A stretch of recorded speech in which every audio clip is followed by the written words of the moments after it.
ನಿಂದು ತಾಯಿ ಗುಣ ತೀರೋದಿಲ್ಲ ಋಣ, ನೀನು ನಮ್ಮ ಪಾಲಿಗೆ ಎಂದು ದೇವ್ರಯ್ಯ.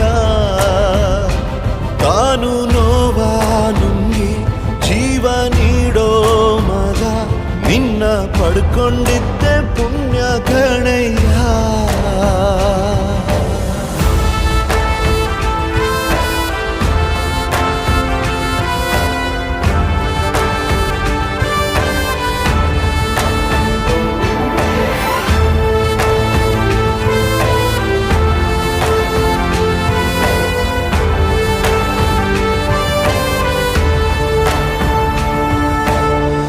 ಅನ್ನ ಕೊಡೋ ಭೂಮಿನು ಹೊಗಳುತ್ತಿದೆ ನಿನ್ನನ್ನು, ಊರನ್ನೇ ಬೆಳಗೋ ವಜ್ರ ನೀನು.